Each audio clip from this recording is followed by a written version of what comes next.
Assalamualaikum warahmatullahi wabarakatuh. Kembali bersama saya Furqatul Hakim dalam mata kuliah Translation dan Interpreting. Nah, di video kali ini saya akan menunjukkan salah satu website favorit saya yang biasa saya gunakan untuk menerjemahkan naskah bahasa asing, khususnya bahasa Inggris ke bahasa Indonesia maupun bahasa Indonesia ke bahasa Inggris. Nah, mungkin akan muncul pertanyaan, apakah boleh seorang professional translator untuk menggunakan helping tools seperti ini dalam menerjemahkan naskah bahasa asing?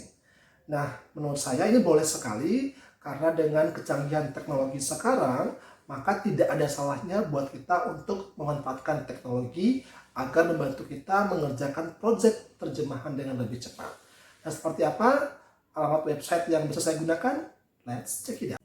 Baiklah, kita mulai untuk menjelajahi alamat website yang biasa saya gunakan untuk menerjemahkan naskah bahasa asing, khususnya bahasa Inggris ke bahasa Indonesia maupun sebaliknya.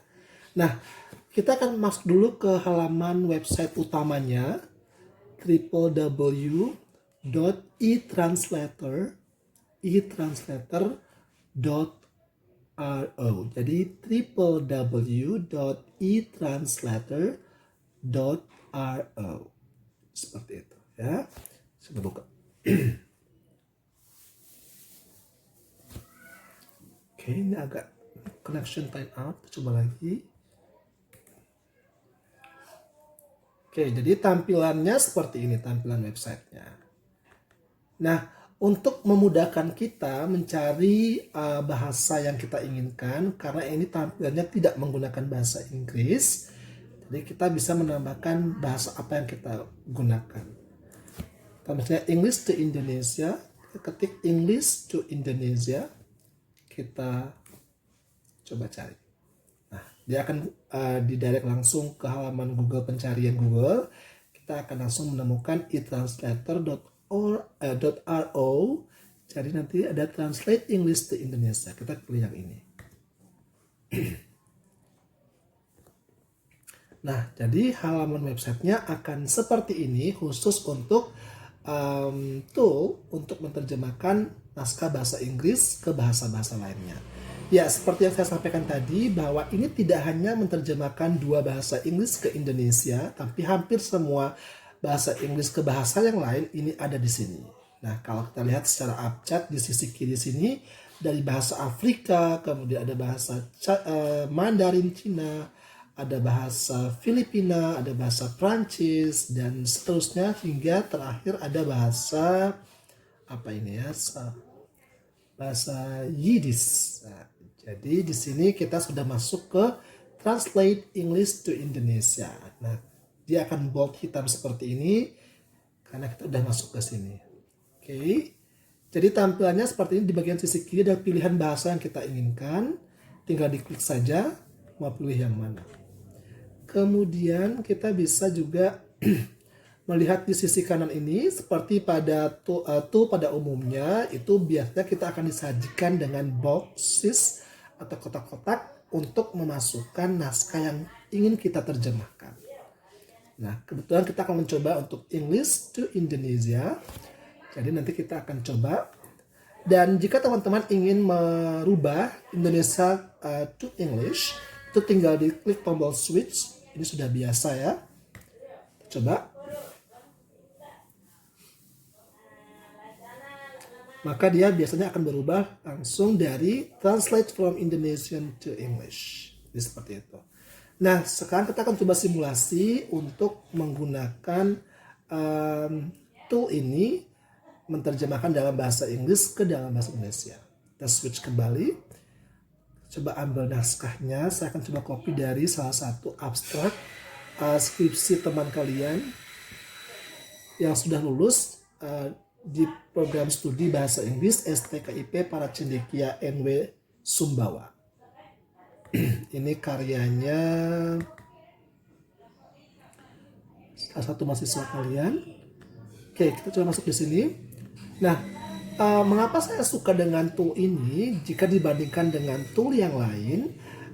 Keunggulannya adalah saya dari pengalaman saya menerjemahkan sangat sedikit yang harus saya revisi kembali dari hasil terjemahan yang mereka hasilkan. Coba ya. Biasanya di box sebelah kiri di kolom naskah yang ingin diterjemahkan dia akan muncul seperti ini. Dengan tipe font huruf yang mesin ketik zaman dulu ya. Kemudian kita akan ditampilkan juga naskah terjemahannya seperti ini, tapi ini masih dalam bahasa Inggris.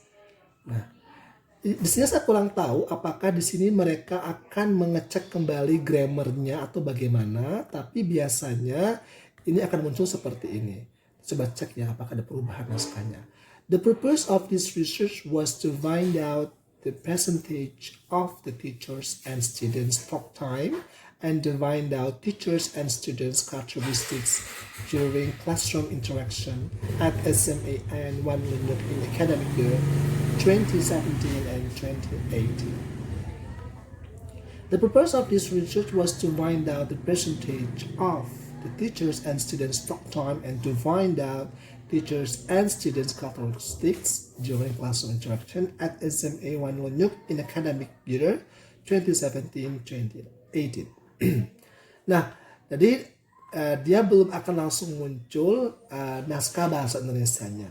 Maka di sini biasanya ini akan mereka rapikan kembali. Jadi itulah tujuannya mengapa dia mengetik ulang oleh sistem di sini.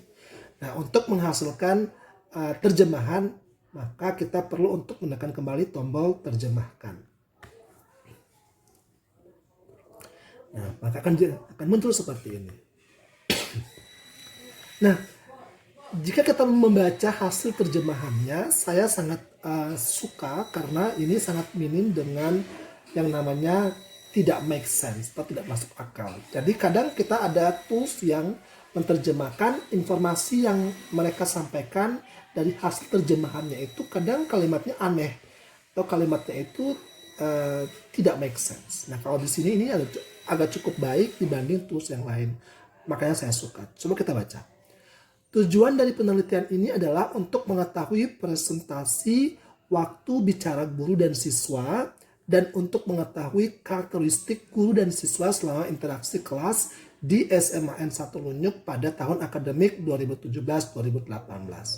Nah, kalau kita mau revisi sedikit, mungkin kita bisa merapikan kembali kalimatnya karena prinsipnya adalah e-translator ini hanya sebagai helping tools untuk memudahkan kita menerjemahkan lebih cepat.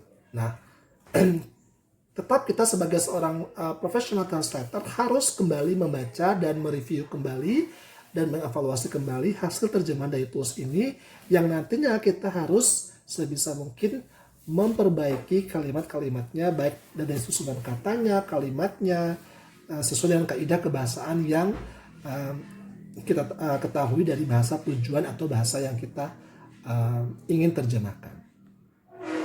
Jadi seperti itu.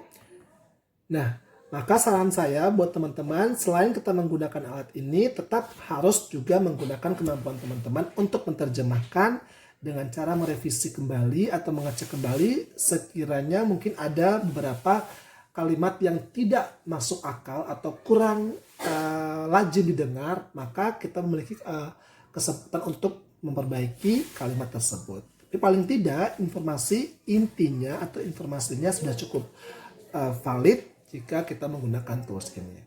Okay, that's all from me. Itu saja untuk hari ini. Terima kasih untuk perhatiannya. Jika teman-teman ingin bertanya tentang tools ini, boleh langsung leave your comments and questions below. Atau jika teman-teman juga punya rekomendasi tools yang lebih baik, boleh di-share di sini. Demikian video saya. Terima kasih. Wassalamualaikum warahmatullahi wabarakatuh.